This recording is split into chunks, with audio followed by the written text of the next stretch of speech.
This morning, I anointed myself the privilege of listening to the Beach Boys' Pet Sounds in full. It's an album I really love and it's very close to my heart, but I don't listen to it too often. I don't really listen to music I love too often in general. I feel like there's a sense in me that I feel a fear that if I listen to something too much, it will lose its magic. And although it hasn't really happened yet, I still feel the fear of it, and so I don't think it's worth attempting, and so I don't really listen or re-listen to music I love very much. If I love them very much, they become close to me. They occupy a space in my heart. I put it in a little box. I compartmentalize it for future reference, for future use, for future revisiting, for future experiencing. And there are only a few albums I really go back to every few years, and The Pet Sounds is one of them. The reason why I listened to it again today is that Brian Wilson released an album this morning called At My Piano or something like that. It's just a bunch of acoustic, I guess, recordings of him playing some of his favorite compositions, and some of the songs are from Pet Sounds. It's really just him playing the piano. It's just solo piano, nothing fancy. He doesn't really change the music up at much or at all, really, but it's really beautiful. It's really sweet. He's 79 now, and just hearing him play some of his favorite songs from his own catalog, even though, it's nothing necessarily new, it still feels quite nice and calming and reassuring to hear, to know that someone more than 50 years after writing these songs still has such an intimate connection with them, intimate enough to want to continue playing them on a piano for 50 years. It's very moving. A couple of years back, I got to watch Brian Wilson perform live. He was touring Pet Sounds for its 50th anniversary, and they played Pet Sounds in full from beginning to end, and after the end of the album, they took a short intermission and came back and played some of the Beach Boys' most popular songs that are not on that album, like Good Vibrations and Surf Up. And so it was a really incredible experience, and I remember feeling like I have a very distinct memory of looking around the room and seeing that most of the people here were much older than I was and I am, and they must have had a lifelong connection to this music. Some of them were around the age of Brian Wilson himself, and I was just looking around and thinking, I have such a deep and resonating connection with this album and this music, but what more everyone else in this room, everyone else older than I am, they must have spent decades of their life in just intimate relations with Pet Sounds. It was a really beautiful experience. Almost as beautiful as listening to the music itself performed was just seeing how everyone around me was reacting to it.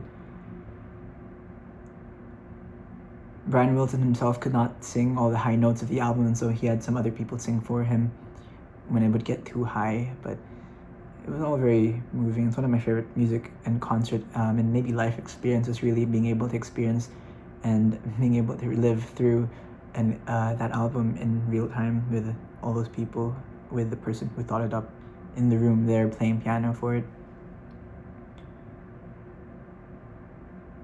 I really love music. I think music has this weird magical quality to it that is universal around the world. If you listen to music from different parts of the world, different cultures, different countries, different tribes, they all have some way of expressing music or having music. And what differentiates different music from other countries is the instruments that they use. And so depending on the instrument that they have, or the collection of instruments that they've been able to develop historically over time, the palette and color of sounds that they produce are always going to be unique and different. And so it's always fun for me to listen to music from other parts of the world. And for certain cultures with a longer history of music making, or certain maybe tribes, music has a very specific use. Maybe in the Western world today, we think of music more as something as entertainment or a diversion, but for them, music is something more sacred. Music is something ceremonial, something for specific events, something to celebrate, whether it's life, marriage, death, harvest. It's something very unique that has a lot of kind of respect laid on it. Sometimes it's for healing ceremonies, or it's for, reflection, or it's for becoming one with whatever divinity that culture feels is closest to them, or most embodies what they feel about the world. It's such a unique and interesting thing to listen to music from around the world. And I don't know, I love music a lot. Some of my favorite philosophers, for example, the reason why I ended up resonating with them so much was because I would read a line from them where they would talk about music in such a way that I would relate to very strongly. This was the case for Arthur Schopenhauer, for example, who otherwise was quite a curmudgeon. In his writing was very pessimistic. He would talk about death and and how death is just as vital as anything else. And I don't know, he was maybe that doesn't sound as pessimistic, but if you read his work, it's very pessimistic. But he spent almost every day of his life, or at least his later life, walking into the local theater and listening to music in the evenings. Classical music performed. It was part of his daily ritual. And as much as he felt like as much as his writing sounds like there's so much disdain for the world, he still, he required music to sustain himself every day. Music and a long walk was all he needed, and he would be able to write and read and listen to music and have long walks. And that was what he did for most of the latter half of his life. Nietzsche as well, I really love, because he writes a lot about, he tries as much as he can to push back against the dominant culture, and he is very unapologetic and brave, or at least not fearful in doing so. And I find it very fascinating to read. But my favorite parts or what made me fall in love with Nietzsche was his relationship with music as well, how much reverence he had for music. And so, yeah, I have that thing when I discover someone has a very strong relationship with music, I can't help but be drawn to them, drawn to their being, because I know that whatever they have in them that attracts them to this art form, there must be something in them that I share as well. And so, apart from just the musical thing, so I'm always drawn to people who have a very deep connection with music. Music is such a magical, mysterious thing. I remember when I was in India, I went to the city called Benares, which was called the City of Music. It's the city where Ravi Shankar is from. For those who don't know, Ravi Shankar is a very famous Indian, maybe the most famous Indian sitar player. He recorded a lot of the scores for the Indian Bengali film scene, especially the films of Satyajit Ray, like the Apu trilogy. And he taught George Harrison from the Beatles how to play the sitar, and the sitar is one of the instruments that really, it peeks through once in a while in the latter half of the Beatles discography, and I'm a big Beatles fan, and so I love that. And he's also the father of Norah Jones, who you may be more familiar with.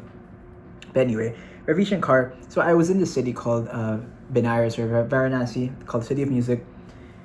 And when I was there, I felt like, well, it's called the City of Music, I have to learn to play one of these musical instruments.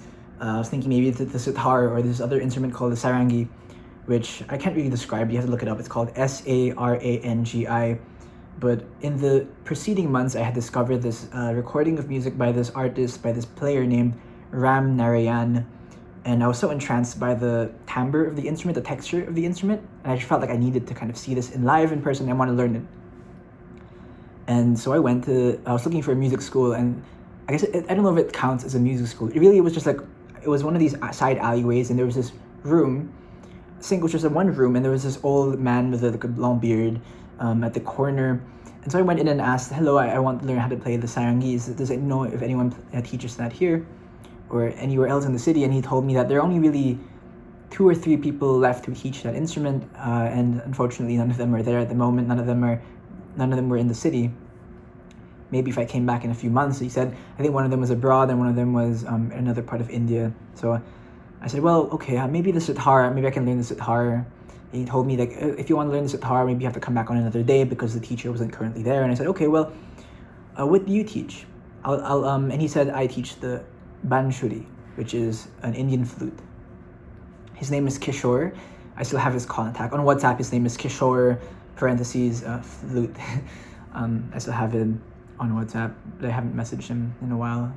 But I said, well, okay, I'll learn your instrument. And it was around 250 rupees for an hour, which is, I may be misremembering the conversion, but it's maybe between $5 and $10. I forgot exactly how much it is in US dollars, but I was thinking, well, I'm here. it's an hour-long session for this amount of money. Sure, yeah, why not? I'll go a couple of days. I was in Varanasi for maybe a week or two, and I thought I'll go a couple of days, and yeah, I'll learn the instrument. And so I bought a banshiri from him, and I had lessons for a couple of days. I have one at home from that trip. And one of the interesting things I learned was that, according to him, because when he first introduced to me the instrument, he told me that, in India, we don't play the music. The gods play the music through us. And so he was telling me about the banshiri, and the banshiri's god was Krishna. Krishna was the god who plays the banshiri. So every instrument apparently has like a god associated with it. And when the individual plays the instrument, it's not them playing, it's not their creativity, that is being expressed. It is the God that is flowing through them, that they channel through them, and that comes out through the music. And so it's a very interesting notion of creativity, where it's not something you create as an individual person. It's something that you receive and channel through.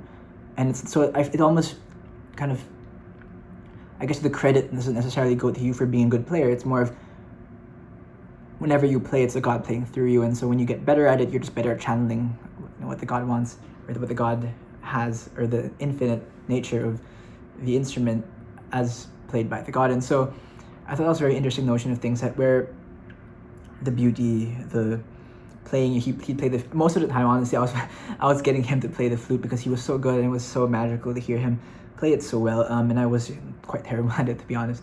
But it was a nice experience. And yeah, there's this idea in the creative field of the thing that you create, whatever it is, whether it's writing, whether it's creating music or painting. It feels sometimes where there's a common understanding, it seems, that I've noticed through different artists in terms of their interviews or their biographies or their whatever, where it feels like a lot of the art is more received than it is created, or at least it feels that way in the moment of what maybe we describe as flow, where it is kind of more from the outside, expressed through you. Maybe you have to capture some of the things, that you have to kind of allow yourself to be open, receptive to all sorts of different things, and then you have to just figure out a way to capture it or to recreate it in a way that is true to what you initially received, which is a strange concept because it's very metaphysical, but that is how many artists and creatives have described it. And so, I found that very interesting as well, and I think that may have similar notions as well in terms of music from around the world. But this idea of music being received, not music being created, is an interesting notion, I think, because I don't know, if you look at like the history of musical theory, the Western musical theory, the development of the scales and stuff like that, the modes, it's interesting how it feels like they're out in the world, and then it's the human being, that's the individual who just discovers the relationships that are already out there, most of which are mathematically bound. So for example, when Pythagoras gets the string and cuts it in half and realizes that the relationship between them can be expressed through octaves, it's a very interesting thing. And discovering, say, like the thirds and fourths and the perfect fifths, and realizing harmonies, and all of it feels like there are things in nature that if we just look carefully, or if we plumb into, beauty can kind of be exposed to us, expressed to us. And in different parts of the world, they have different systems, of course, different approaches. In the West, for example, it's octaves. If you go to Africa, it's pentatonic scale. If you go to India, it's a different scale. In China, it's a different scale. But there's a sense that music is just all around us, or the possibility of the capability of musical kind of creation and expression and rhythm and movement and dance and spiritual expression, and just being a part of something more than oneself, and resonating and just kind of vibrating with your environment, vibrating with the situation around you, vibrating with fellow people.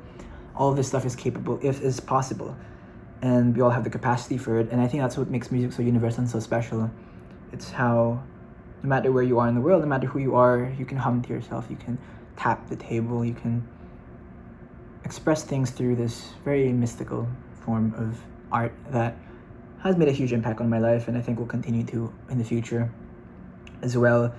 And I'm really lucky, I guess, to have been able to develop such a deep relationship with it. And I could keep talking, but I'm running out of time, so that's just my random morning ramblings for today, morning musings on music.